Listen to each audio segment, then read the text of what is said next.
I mean, before I got to Prescott wasn't my first treatment center by far. It's number 17 on the fucking list. So there was a lot of places before. I had to get really bad. I was 18 and I'm dumpster diving. I'm shooting dope on the streets. How does that happen? I come from a nice middle class family from North Scottsdale. How does that kind of change happen in somebody? It was horrible.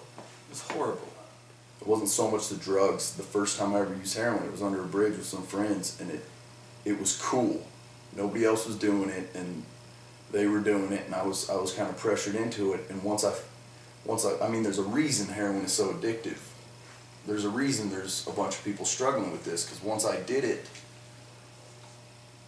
it was incredible. It was my solution for a long time. It was like shaking God's hand the first time I ever did it. I'm not gonna lie, it was great. You know, I truly believed when I was like shooting heroin into my veins, like, this is getting better. My life is getting better. Like, not once was it like, holy shit, I'm putting this deadly substance into my arm and, you know, I'm gonna lose everything and my family and I'm gonna fucking be a scumbag the rest of my life. It was just like, this is good. Like, finally, you know, I'm gonna feel okay. You think you're sober, fool? Think you're sober, fool? Think you're sober, fool? Think you're sober, fool? Think you're sober, fool? Think you're sober, fool? Think you're sober, fool? Think you're sober, fool? Think you're sober, fool? Think you're sober, fool? You're sober, fool? Think you're sober, fool? Think you're sober, fool? You think you're sober, fool? Think you're sober, fool? Think you're sober, fool? Why Prescott, Arizona? My drug and alcohol issue. I just ended up drinking too much. I'm an alcoholic and a heroin addict. I was already deep into my heroin addiction at the time. I got strung out on heroin. Taking as much Oxycontin as I could. The insanity of addiction is crazy. Today I have 3 days sober. Something had to change or I was gonna die. I was in a vicious cycle. I had to change the way I was living. My life had become pretty unmanageable. Found out it was a big recovery town. Prescott was like the town of recovery. Prescott was the first time like I'd felt at home in a long time. Why not check this Arizona thing out? I wanted to get clean. I wanted to live. I needed a change. I needed a different way of life. Because I didn't know where to go. It's amazing out here. There was a lot of people here that were my age and staying sober. You think you're sober, fool? Welcome to Prescott. Located in the mountains of northern Arizona, Prescott is a small town with a population of approximately 40,000. Ask any tourist who comes through Prescott, and they will probably tell you they are here for the town's quaint antique shops and the old strip of taverns called Whiskey Row. But what most people do not know is that there is one of the largest recovery communities in the country based in Prescott. It is in this small, seemingly mundane town that people from all over the world in all walks of life come to find recovery. There are a large number of halfway houses and treatment facilities to accommodate the growing number of young people who come here to find a new way of life while trying to abstain from drugs and alcohol. Underneath a seemingly ordinary forefront, there is something extraordinary going on. There appears to be some kind of movement or spiritual uprising taking place. Hundreds of young people consumed by their drug and alcohol addiction are entering into a new life, a life of spiritual awakening, self-awareness, and altruism. Many of these young men and women not only have overcome their severe drug and alcohol problems, but are now engaging in what appears to be a full-blown spiritual revolution. You might not see it at surface glance, but upon closer examination, it is clear that something of a phenomenon is taking place in Prescott. My name's Greg, 29, from Texas. Somewhere along the way, things have really changed throughout the making of this documentary. In the beginning, I just wanted to make a movie, and that's what I wanted. I wanted to build my resume, and in the process of doing all the interviews for the movie, something's changed where it's like, I don't know, I want people to know that it's possible, that people that are like, whatever, 18, 19, 20 years old are getting sober, that people are coming out here and getting help. I met a woman one time who was 15 when she got sober, and she had like 25 years of sobriety, like these things are possible. Like when I used to look at the things going on around me, I felt hopeless. I felt like there was no solution. And today that's just not the case. There is a solution, And it's here. It's in Prescott, and it's really big here in Prescott. And I think that the world should know about it. My name is Andrew Wilkinson. I'm originally from Boise, Idaho. Been a couple places, and I'm 21. We're not sitting here documenting something tragic that's happening. And you see that so much. You see documentaries on like polygamists in fucking Utah or like fucking Afghanistan and people are dying, or like intervention, these people are fucking shooting dope and not getting sober, and you know, despair and all that stuff. But I think this is a documentary where it's like, hey, there's this really amazing thing going on in Prescott, Arizona, and all these people are going from hopelessness to happiness and getting their life together. Check it out. I'm Kelsey Hyde. I'm 22 and I'm from Phoenix, Arizona. I came to Prescott because I've been struggling with an alcohol issue for some time, and I had heard that Prescott was a good community of young people in sobriety, so I came up here originally to go through a program to get sober. Alex Lenka, 23, Milwaukee, Wisconsin. My life had become pretty unmanageable. I was homeless. Alcohol and drug addiction basically took my life away from me. I had no life. Treatment was the last house on the block. It had been suggested to me before. I wasn't ready yet.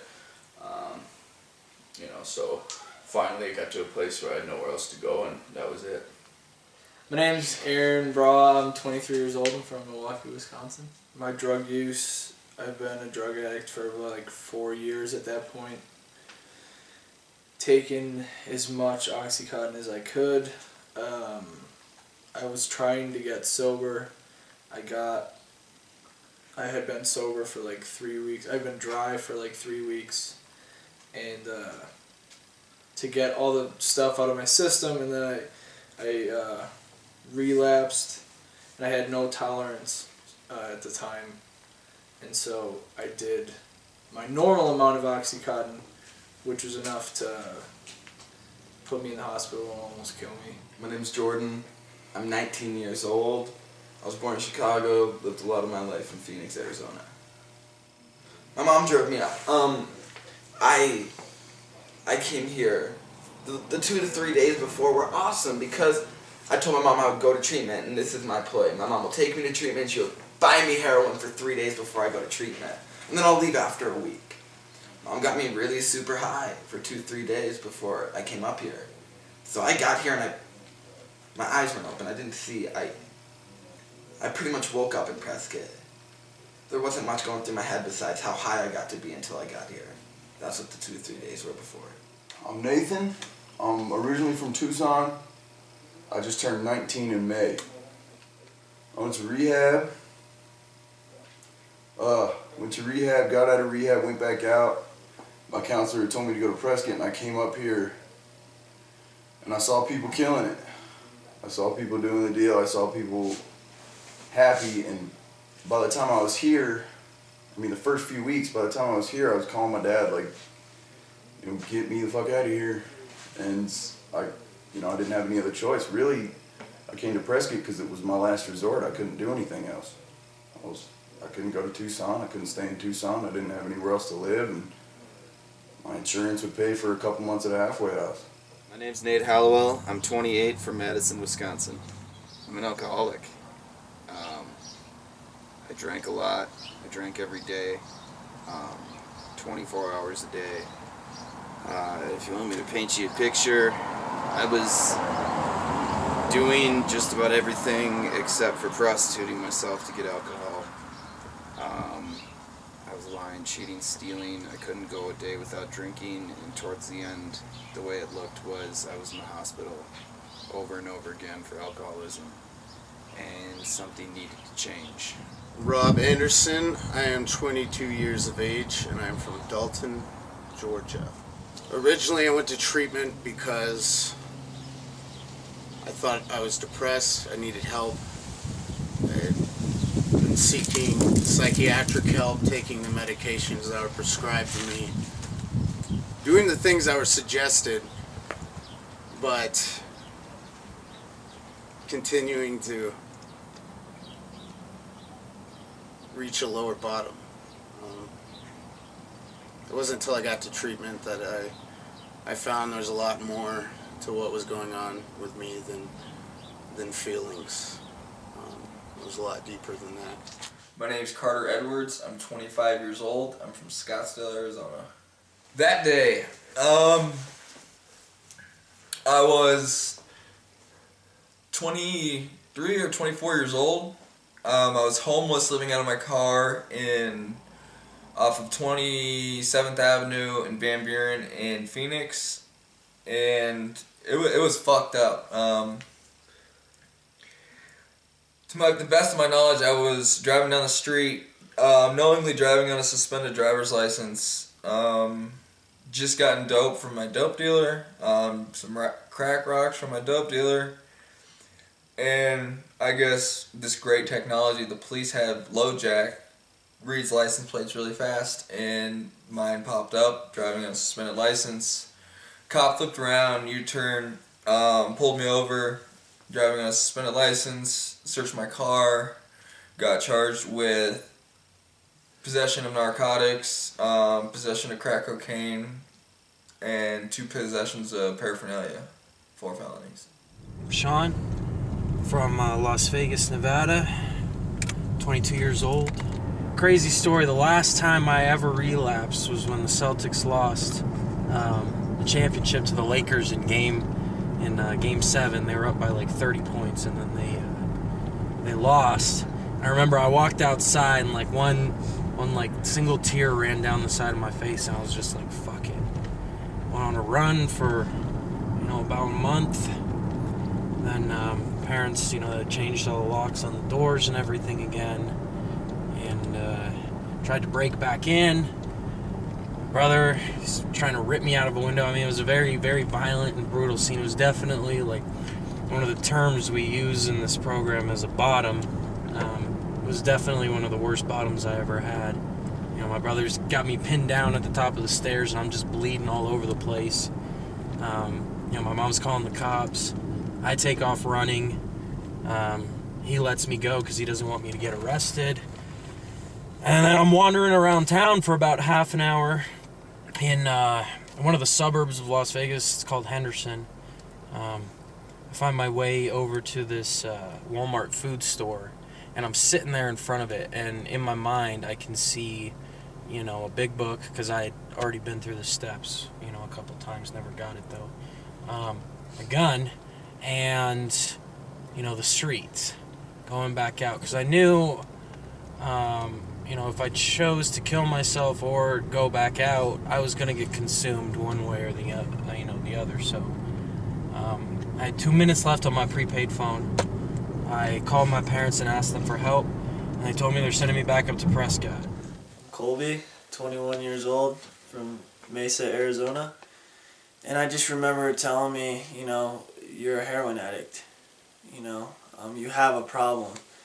And at the time, I was in delusion about it. I think deep down I knew that something was wrong, but I didn't want to be labeled as this heroin addict.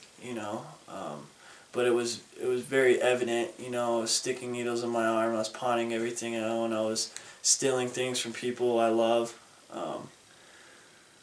So basically, it took about 4 or 5 hours of my mom talking to me and realizing that, okay, I'll go to detox, So I went to detox for the first time. I got out, and I think part of me wanted to stay sober. I didn't have any tools though, I got out and I went to go stay with my grandparents because that was kind of a comfortable house for me, and I can kind of just chill out. And but at that point, I didn't really have a choice, it was like 2 days in, I was back into my grandma's purse, looking for meds. 5 days in, I ran out of the medication that I stole, and the only thing I could find was a bottle of air duster. So I grabbed this bottle of air duster and I just started going to town, and I passed out, and I woke up with my grandma screaming and crying over me. you know, and I kind of just I woke up and I kind of just gave her that look like, the fuck are you looking at, you know? And just heartless, you know, like this is what I do. That night,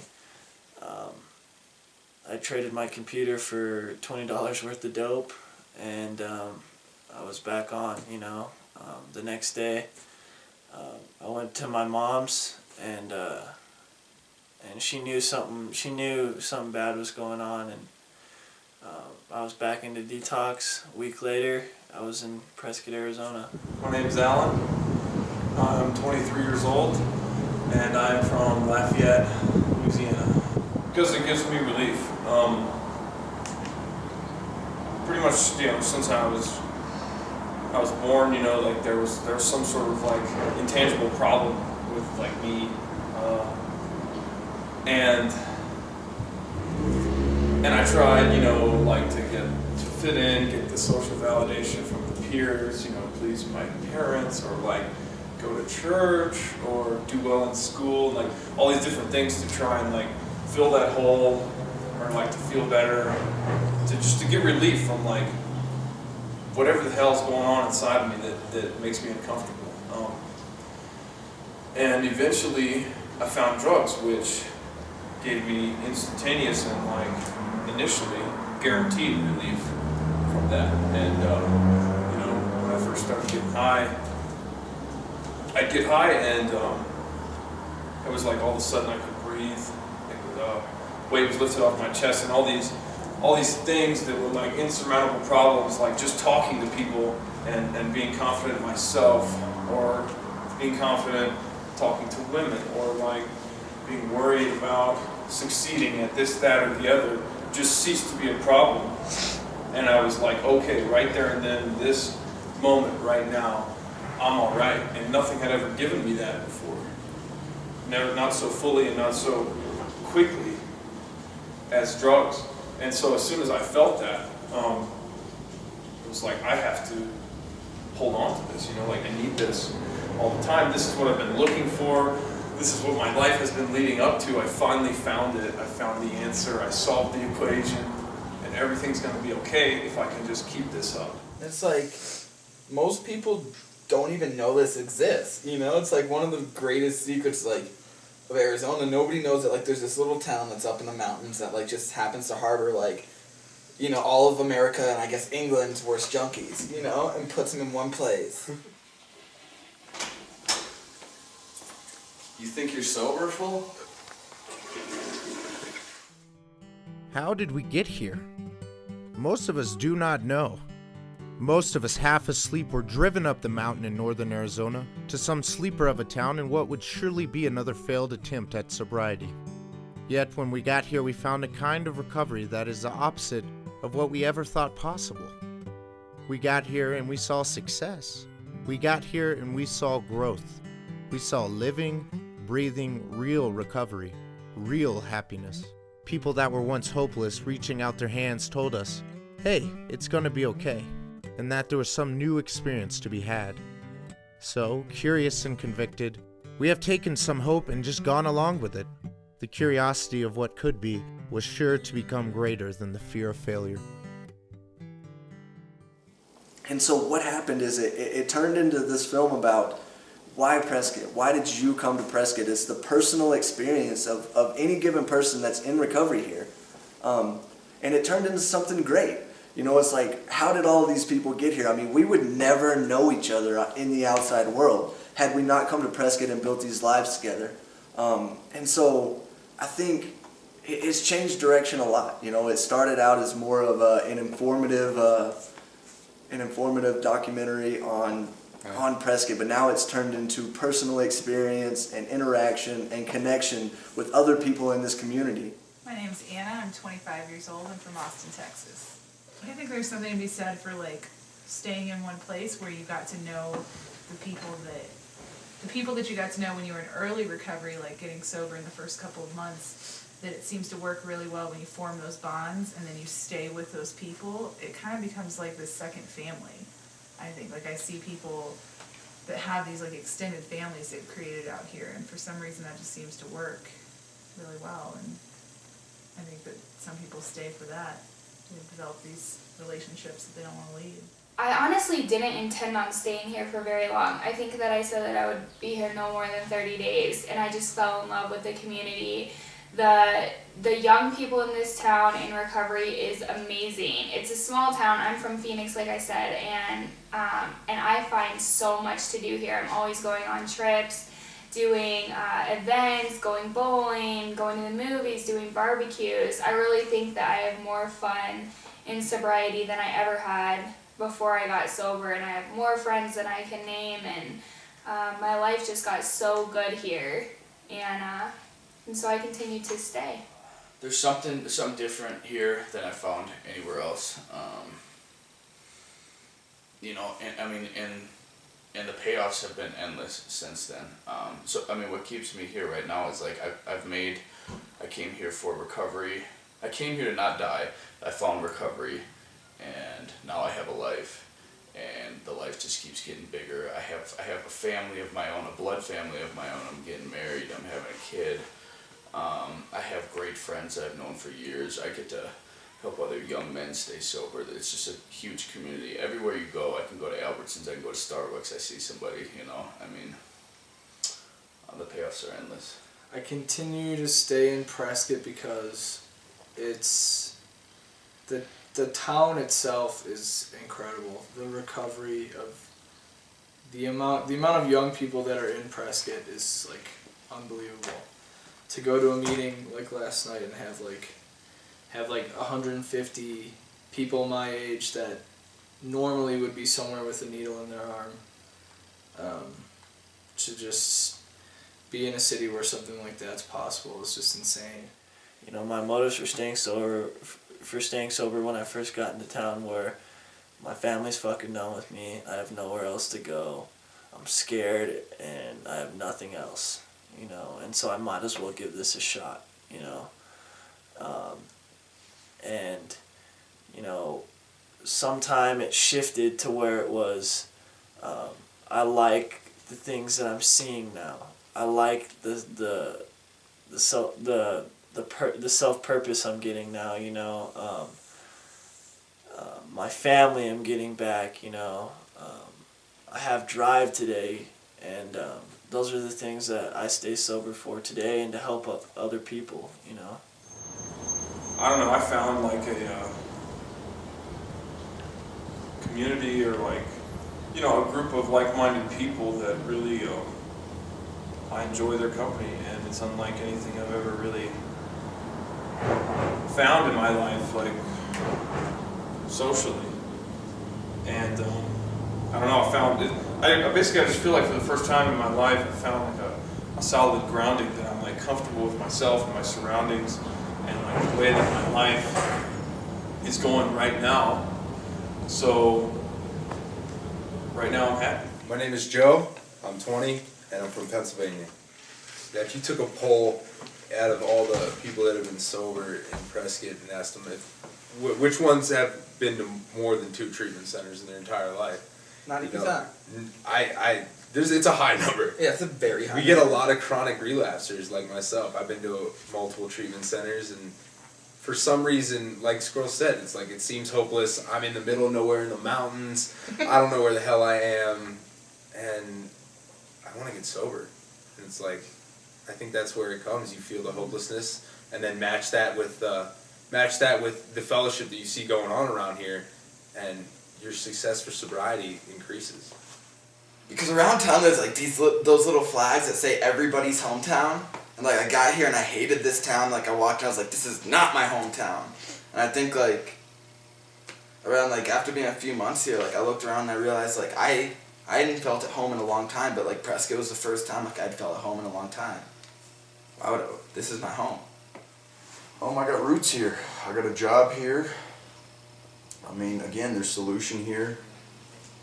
And I've been back to Tucson. I've been trying to do this for 2.5 years, and I've been there and I've done that, and I can't. Every time I go back to Tucson, I get fucked up. I go back out. I start stealing cars. I start doing shady shit. And I don't know. I stick around because this is. I mean, back in the day, for years and years, it was stealing cars and hanging out with drug dealers and doing all that stuff was where I was comfortable. And I mean, now I'm comfortable working at a halfway house and making shit money and living in Prescott and having a bunch of friends and stuff. It's just where I'm comfortable now. My name's Josh, and I'm 20 years old, and I'm from Phoenix, Arizona. Another thing is, like, you know, before I came out here, before I even, you know, really got sober this time, it was like, someone would ask me what I like to do, and it was like, I don't know, drugs? Yeah. Like, you know, they'd be like, you want to go bowling? I was like, yeah, drunk. You know? But it was like, now it's like, we go out and we do things, and even if we're not really doing anything, we're like genuinely having fun. And I've never like, you know, known what I like to do or been able to have fun in any kind of social situation without being super fucked up. You know, so I think there's something to be said in that, just how people can get together and just have fun being themselves sober. Why I stayed in Prescott is because I just thought, like, I'm out of options, I have nowhere else to go, why don't I just try this out? You know, here are these people all around me, 15, 20 guys just like me who have been through what I did, and they want to help me. And they're saying that I can do it, and they're saying that I'll be happy. And like, as much as I didn't believe them, I said, okay, I'll try as an experiment, and I did. I got a sponsor, I started working the 12 steps, I got to know people, and I started realizing that, like, I'm no different from any of these guys, and, you know, recovery is possible. And I don't exactly know when it happened, but like something shifted for me, you know, and I thought that sobriety might be possible for me, and I started getting the feelings that everyone talked about, you know, and I stayed sober, you know, I proved myself wrong that I could do that, and it was just this new life that I was introduced to, and I guess like I stayed out of curiosity, I stayed like out of interest for the future of what could come, like if I do stay sober, if I do these steps, you know, maybe I can have a life that was really presented to me. I stayed because I found something out the first month here that, you know, I was been searching for since I was a little kid, you know, and I've stuck around to figure that out, and I don't really know what I'm looking for, but feels like I'm getting closer to something, and the closer I get, the happier I get. I'm holding down a great job where I get to give back to people. I'm finding out new things I love, and for once I'm excited about the future. And not for 1 second did I expect to find it here, Prescott. I remember I got here and I was like, shit, you know, I came from Tucson. It was beautiful, you know, it was hot. And 3 hours from Tucson, here's Prescott, and we're rolling up and there's snow everywhere, and you know, I wasn't excited at all, but there's something here. There is, and you know, it's not just with me. There's so many people that have come out here from bigger, better places and have stayed here, you know, despite its size, despite what it looks like on the outside. My name's Jeremy Yeager. I'm 34 years old. I'm from Milwaukee, Wisconsin. Some spark happened one day, and there, you know, some good recovery, and you know, it just kind of like spread organically, and now it's like out of control. You know, there's just a lot of good stuff happening here. It's the energy. If you go to other towns, other cities, I go back to Madison every once in a while, there's not as many young people in sobriety back there.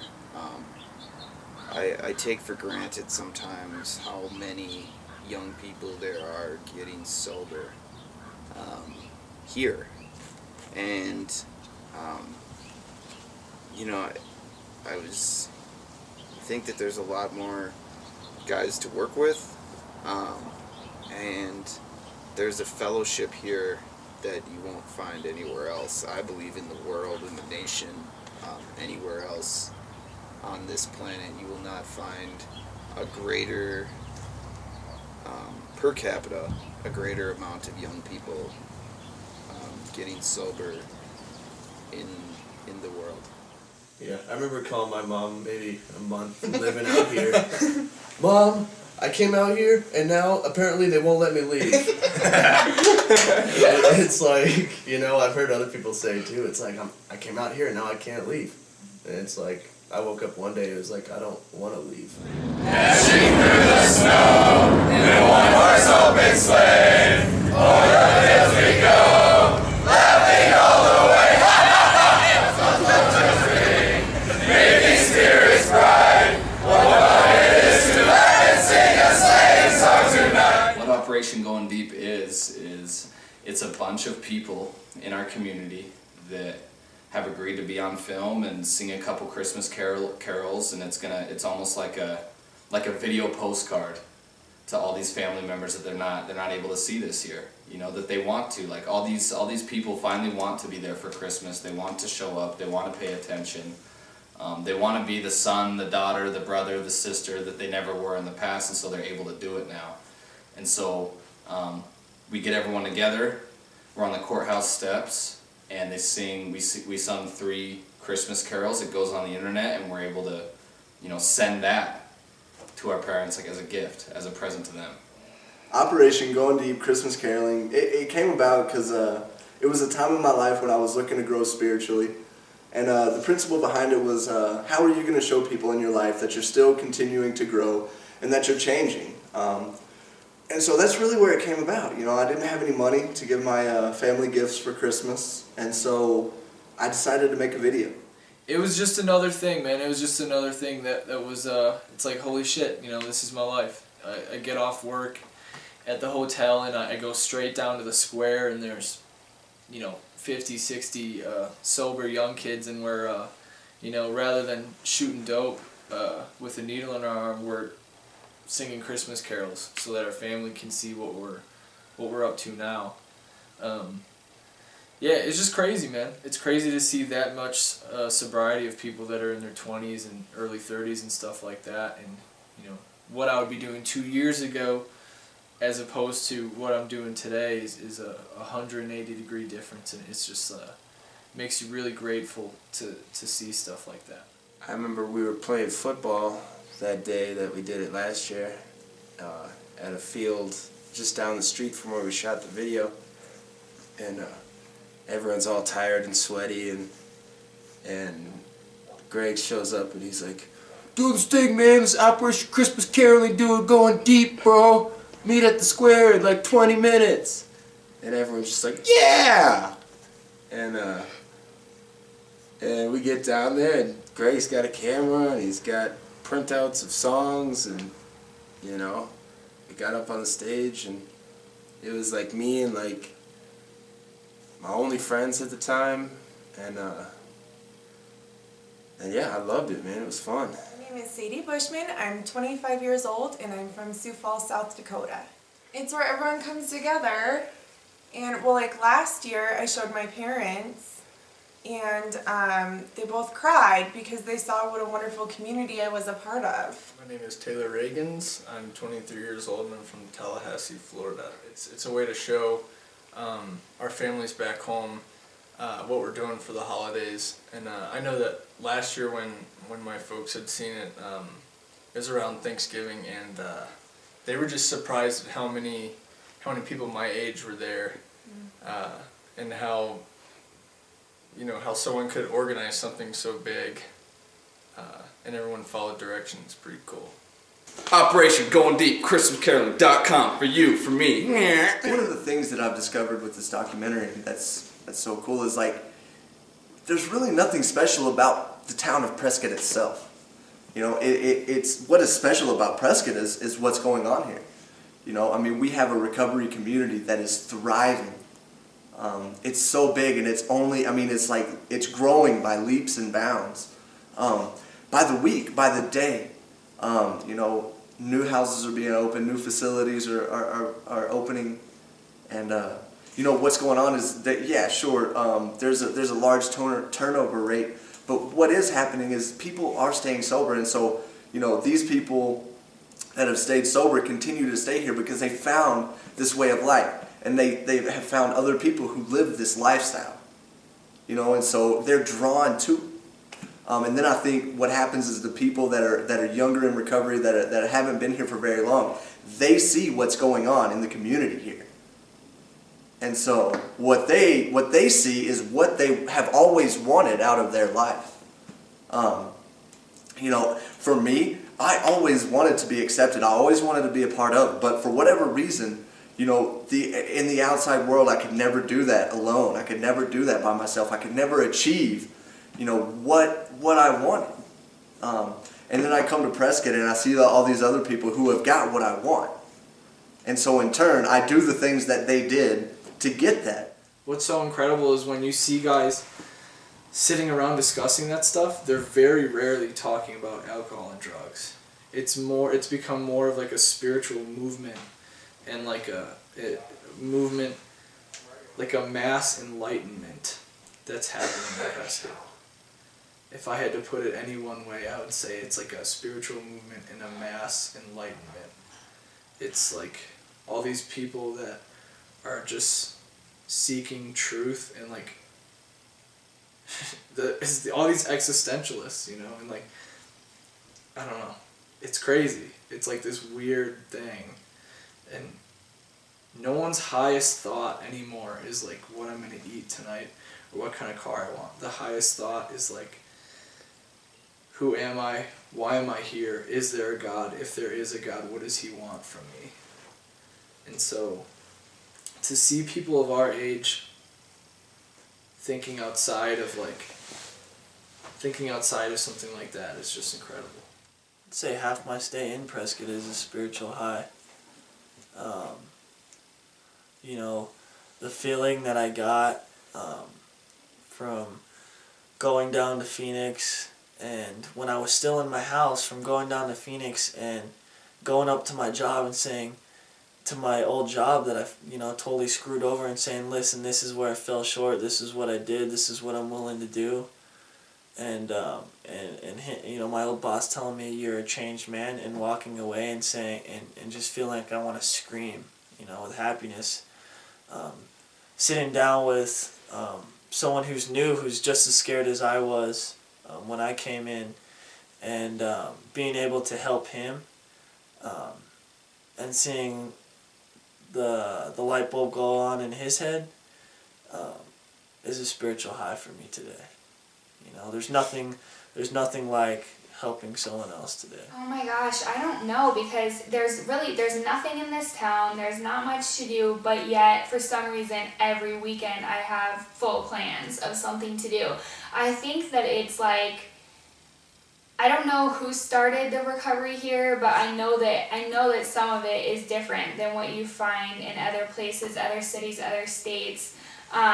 The recovery here is just amazing, and people really want to get sober, and because of the amount of young people who have lives and have jobs and are having fun, I think that the new people that come to this town, they see that and they're like, holy crap, like, I've never seen this before, I really want this for myself, and so they go to them and kind of do whatever they're doing, and then it just turns into this huge thing. I moved here 3 years ago, and then it was amazing, but even since then there are way more people, way more stuff to do, way more women and men sober than were then. It's just incredible. It's so incredible what is happening here, and I do think it has a lot to do with the new people seeing the older people or whoever and being like, I really want what they have and I'm going to do what they do.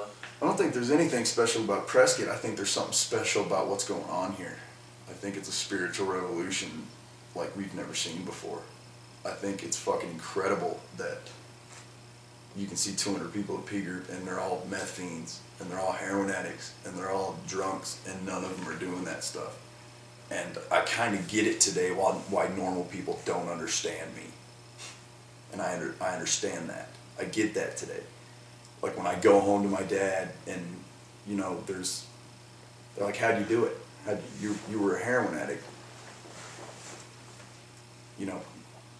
Come to P Group. Come to P Group on Tuesday night. I don't fucking know. You know what I'm talking about? You go to P Group and there's 200 people there that are like screaming and shit, and just a normal person walks in there like, what the fuck? Are you sure you were all junkies? I don't buy it. You know, I've heard people say, come into these rooms and it's like, you must be drinking on the weekends or something because you're not this happy. There's no way. You weren't as bad off as me. And that's what I said when I got in here. And then, you know, I get through it and I'm just as happy as these other people. And it's like, and then I look at a newcomer that's coming in and he's like, you know, I don't buy it. And it's like, bro, stick around for a second because this shit's fucking tight. I think there's something that gives you hope about that too, Yeah. because when I came here, I was a gutter junkie, like you said, and it's like I didn't think that my life was ever going to be any different.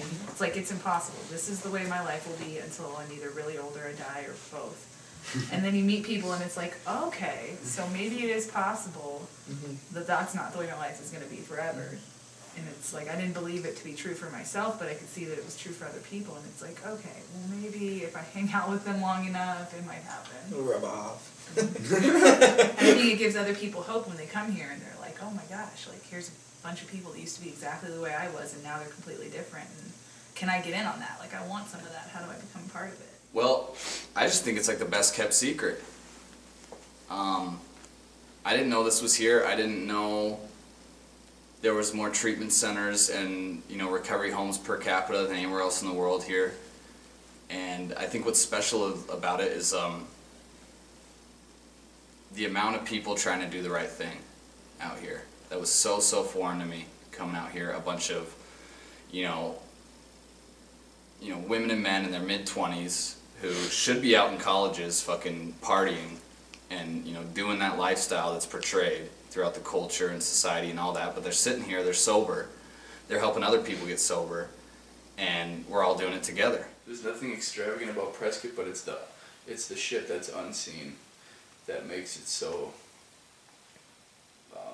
beautiful. Is that the common bond that we all share from young to old is that there's a piece of literature that I love, and it talks about how, you know, a shipwreck happens, and from the third class all the way to the captain's table, it's like all these walks of life that come to Prescott, and we've all survived death together. You know, we've all survived a shipwreck, and it's like, it's crazy. It's like any place you go to, any coffee shop pretty much you go to, any halfway house, any treatment center, it's like guys are working with guys, girls are working with girls, souls are being saved, people are getting lives, people are going hard for their recovery, you know, they're surviving. My name is Chelsey and I'm 24 from Alberta, Canada.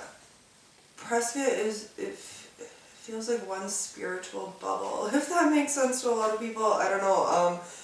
It definitely feels like a very safe town because I got sober here, I've never used here. It feels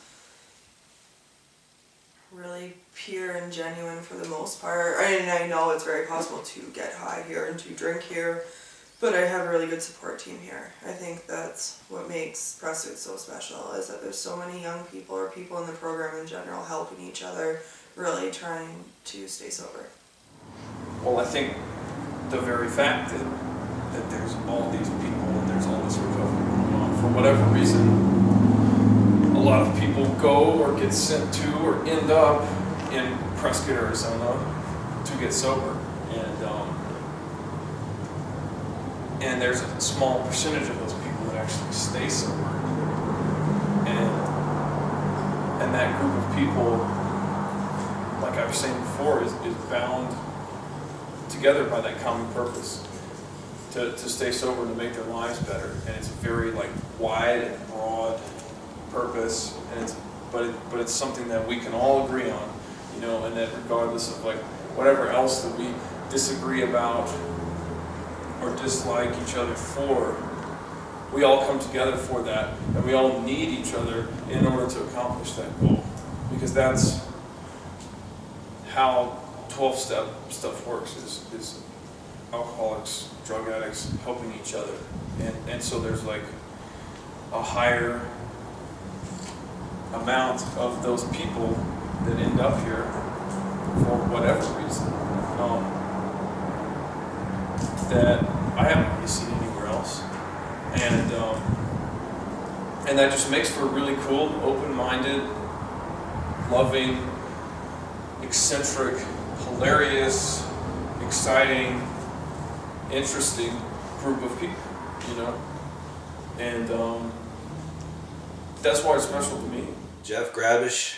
I'm from a little north of Philadelphia. Might just be the fact that a seed was planted as far as a recovery town, and it just started growing, and it's a healthy growth, and so the more it grows, the more it attracts and just kind of feeds off itself. Jacob Gunnarsson, and I'm from Racine, Wisconsin. I think this has really just become a really popular area. There's a lot of people up here who've come up here because of a sibling or a friend or a relative, and it's just sort of taken off. And because the demand for a safe place to go is increased, so has, people keep adding beds to their facilities, whether it's getting extra houses or apartments to house people because there's a need. And it's just, I think it's a really safe and unique community in that way. I've asked myself this question so many times, like, why Prescott? I don't know. The best way I can describe it, I guess, is it's a small town with a lot of people, a lot of like-minded people packed into a small area. And no matter what you do, you're going to see them. And there's a lot of young people, and it's like, I didn't see young people getting sober where I was at. You come here, you see young people getting sober, and you're like, okay, I actually probably can do this. I think this is possible. You blew it. You blew it. You blew it. You blew it. Yes, it is totally blown. Yes! Is it possible for people to change? If so, what is needed for people to change? It has been suggested the main ingredient for change be willingness. The will to live is inherent in our basic survival instincts, and for many of us, recovery wasn't just another chance at happiness. It was something we had to do to physically survive another day. Many believe our chances for change are proportionate to how far down the scale we have gone. We didn't end up in recovery by accident. We came to recovery because we exhausted every other resource. All avenues towards happiness and contentment had run dry. Newcomers came to believe in change after witnessing the lives of fellow alcoholics transform. We heard that they were just like us, and we saw what they had become. Change became possible.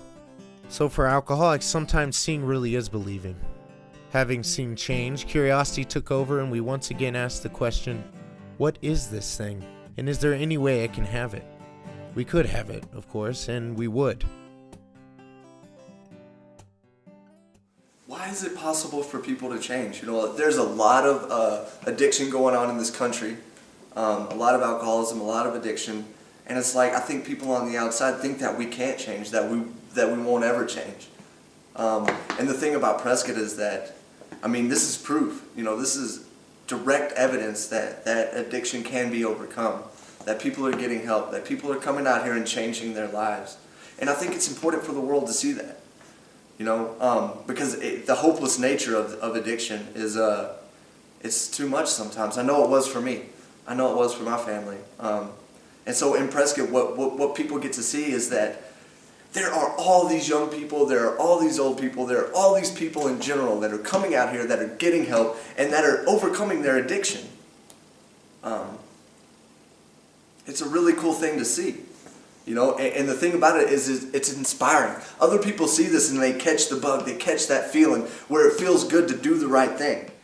I think that it's possible if you want it to be possible. If you want to change and you want to be sober, I think that it's completely possible. It's kind of just up to you. How much are you willing to put in to the change? If you're not willing to put in that much and you're not really willing to go to any length to get the change you want, then you're not going to get the results that some people who are willing to will get. It's just, I don't know, it's kind of up to you, and I think that it's possible because I see it happen daily here.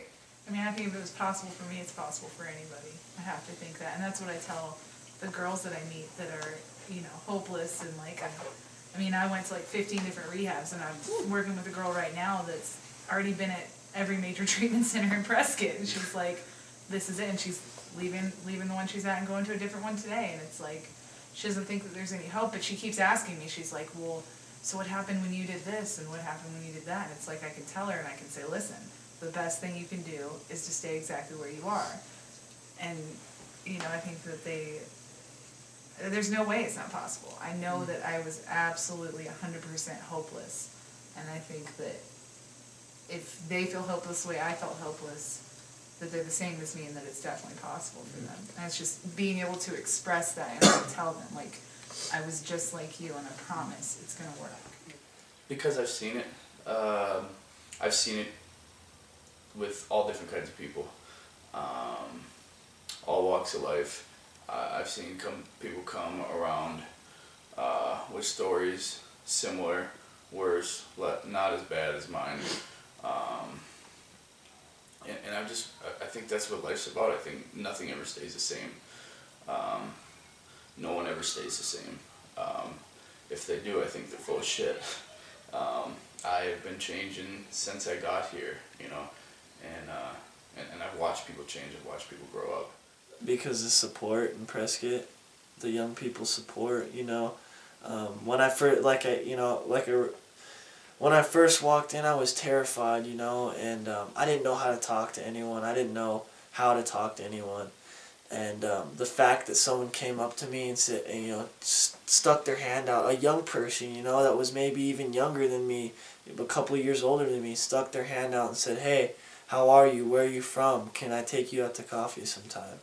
You know, instantly I felt, wow, I felt a part of, you know, and I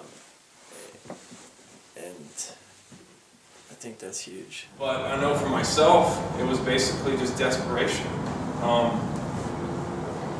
I didn't really want to die, and this was the only other option. You know, rehab, but more so what was pushed on me and suggested to me was the 12-step program, you know, and in doing that, I had to change, you know, like the change was just a byproduct of doing this stuff that was absolutely necessary, and like the only thing left. I don't know, it's just like people that, you know, there's a lot of uncomfortable stuff and a lot of work involved, and I'm lazy and I don't like that stuff and I don't like being uncomfortable, but again, it was like, what the hell else am I going to do, you know, like my life's over, you know, I've got nothing. I really couldn't think of anything better that I could be doing besides dying, you know, and I didn't want to die, so. When like the question is raised, like why get sober, I just think because it's one long fucking chain, you know. I'd love to say that I'm sitting here sober for myself today, and that's a big part of it, but something that completely changed this whole sobriety thing for me was when a guy came in my exact shoes, hopeless, off the streets of Phoenix, and I was able there to sit with him and help him through this and take him through the 12 steps and do for him what was done for me. So I know that's what keeps me coming back, amongst the camaraderie and like the fun stuff and, you know, everything I was talking about before, but like the helping others part, I got really, really passionate about. And I feel like it gave me a little bit more purpose, and you know, I have friends who drink. I have friends who even still use drugs, and they're like, well, why don't you drink anymore? You know, why don't you smoke pot anymore? And I just don't have a reason to. You know, I have everything in my life that I want today. I am truly internally happy, and I have no reason to. How much worse could it be going to rehab? Was my deal. How much worse could it be getting sober for a little while? So I go to rehab, and there's solution there. There's people that are happy, and my body and my brain start to work a little bit, and I can kind of function. And I went back out, but I saw the light. I saw what it could be. Well, I think everyone has the capacity to change. I just think that they got some things blocking them. You know, my entire life I've had the capacity to change. I knew what was right. I knew what was wrong. But I was living in, well, actually there's a quote that was told to me. It's like, you got a child. It's easy to forgive him for being afraid of the dark. But But then you know, at the same time, the true tragedy of life is when a man is afraid of the light. Okay? So like I said, I always knew that I could change, I just didn't know how to do it. And I wasn't willing to listen to anyone else to try and figure out how to do it. So, you know, as soon as things got bad enough, and like the book says, alcohol is a great persuader, and I had that moment of clarity where I realized everything that I had destroyed, well, then I had that willingness for the change. They see that as a possibility for others, and so I think through experience they see that there's an opportunity for themselves as well. Because there are so many people here who are changing, there are so many people here who are living a healthy spiritual life, who are doing positive things, who are going back to school, getting married, having kids, and so I think there's a lot of inspiration there for others to do the same thing. Also, like, how many places in the country can you go, meet a bunch of young people, and like the coolest thing you can do in their eyes is get sober? Yeah, I was gonna say that. Like, I don't know if that's a necessarily good thing or a bad thing, but it's like the cool thing to do out here.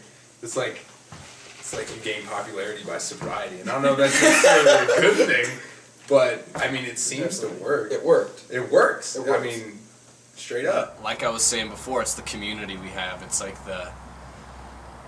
so many young people that came from so many like pasts of like using drugs and like hitting so many bottoms, like finally happy and finally doing good things with their lives and wanting to do good things with their lives. I think the most attractive thing to me, it was like coming in here, it looked like doing the right thing was cool.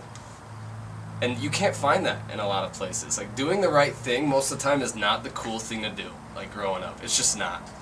But here it really seems that it is that way, and it kind of took me by storm, and I think that's kind of what kept me coming back, I guess.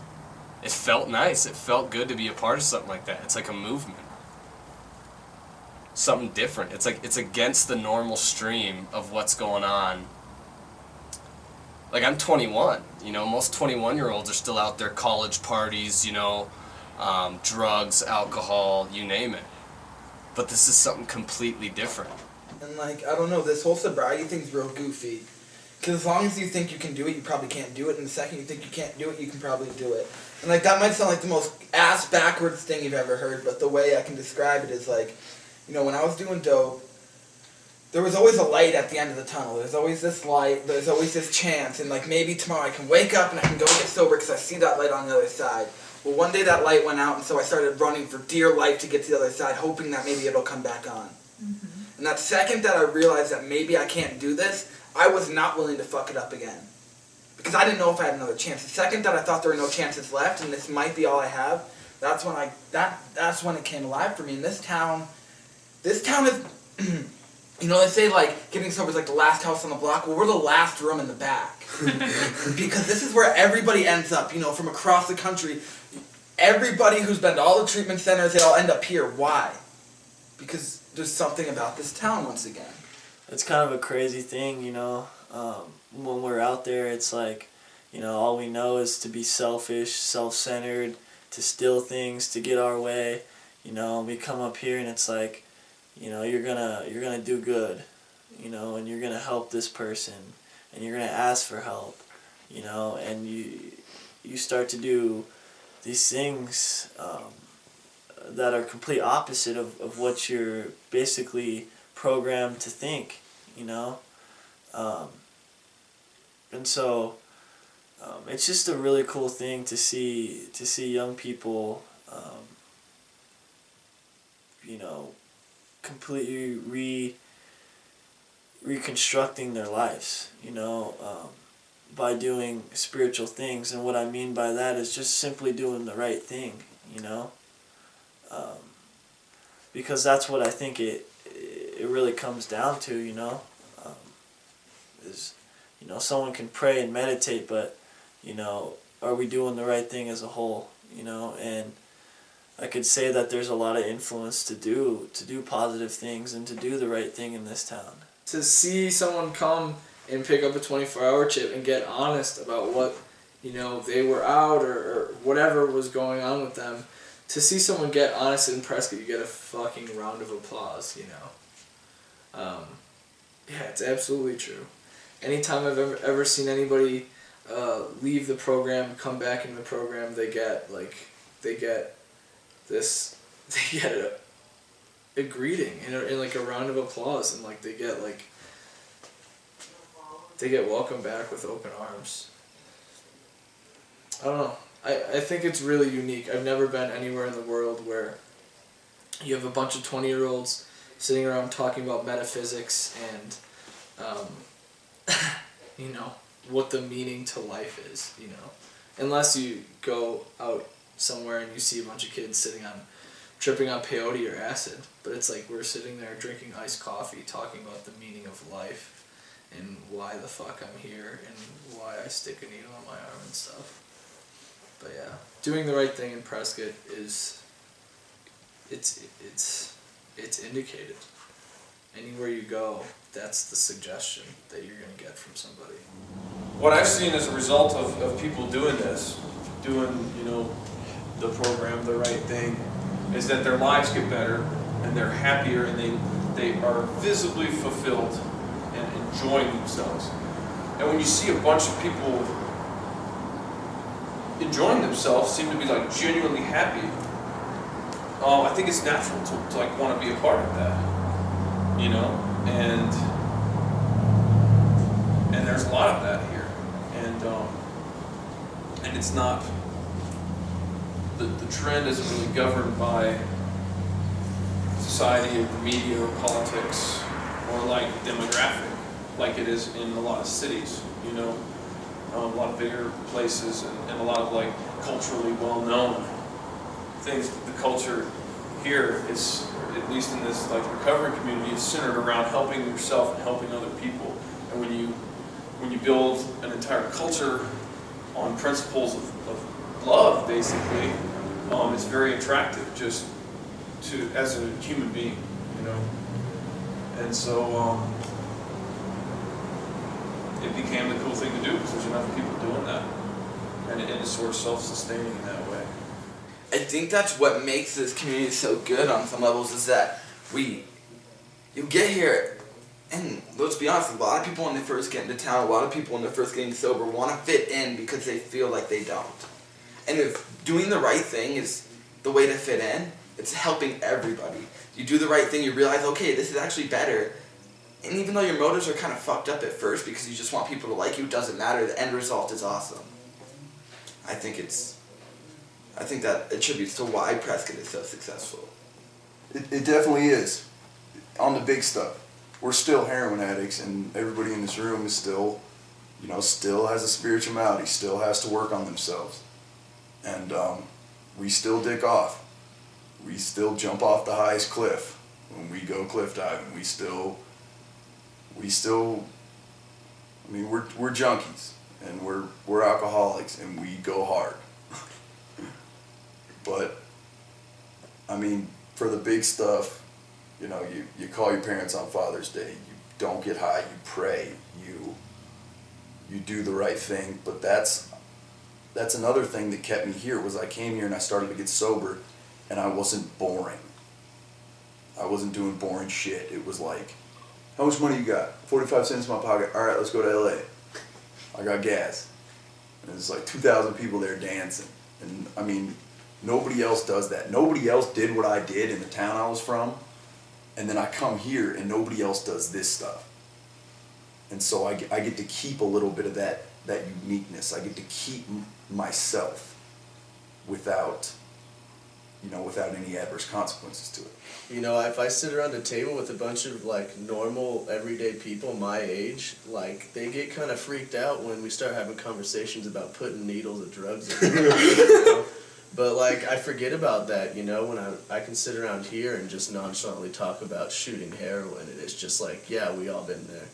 You know, it's like it's just like a normal everyday thing, and you know, normal people get scared by that, and I forget that when I leave this town and have conversations. And Dude, I totally get what you're saying. If you really want to freak them out, though, start talking about what we do now. People get real freaked out when you tell people that we're 19, we're 20, we all got over a year of sobriety, And we strive to be better human beings, and we don't like to break the law, and we don't like to do bad things, and like we want to make our family proud, and like we don't want to be assholes.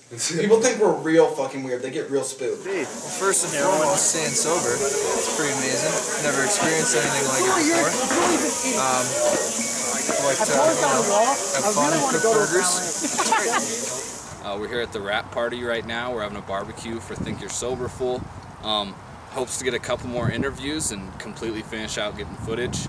I'm excited and I hope it goes well. I'm really happy to be here and see that it's come full circle. I'm the little guy. I'm the little guy. Dad? Dad? Dad? Is that you? What are you talking about? Just kidding. Dad? Steve? Steve, is that you? Is that you? It's not so much the town, it's all the people that are here. What Prescott's giving me everything.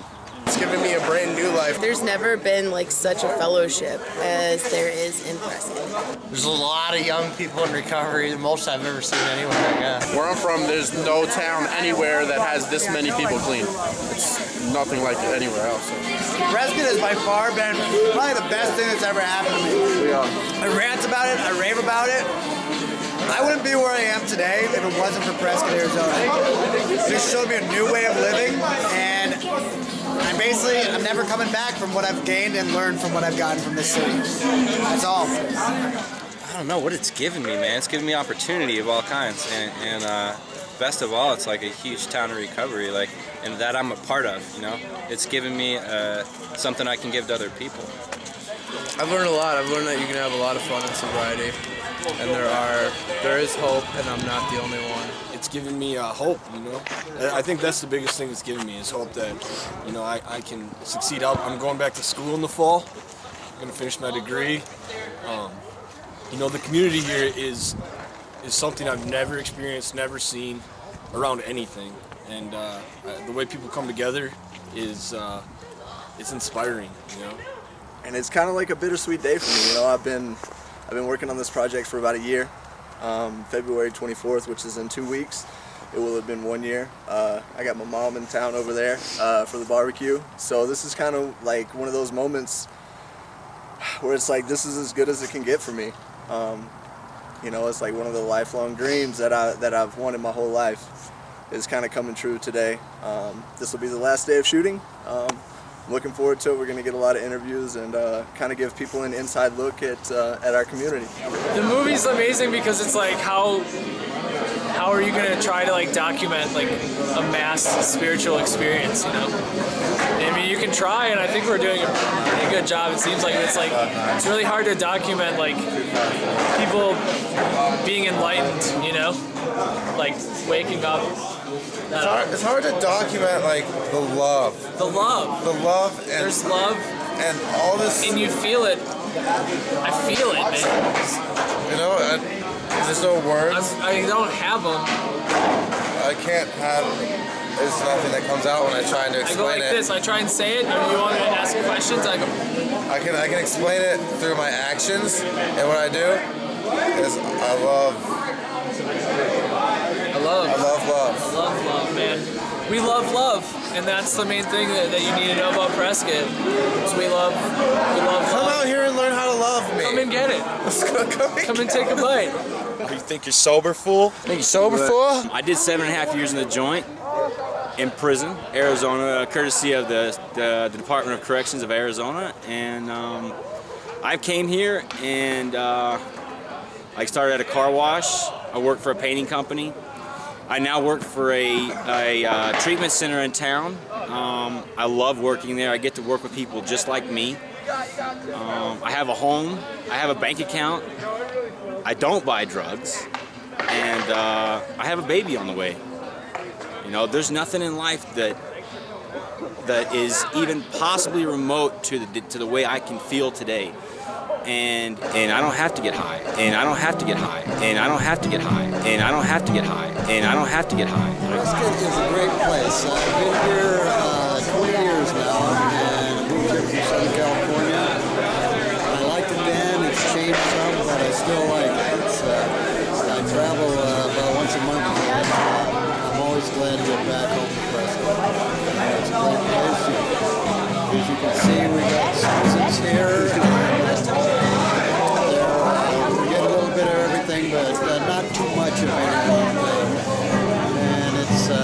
it's nice to be able to get across town in 15 minutes, no matter where you are. So, and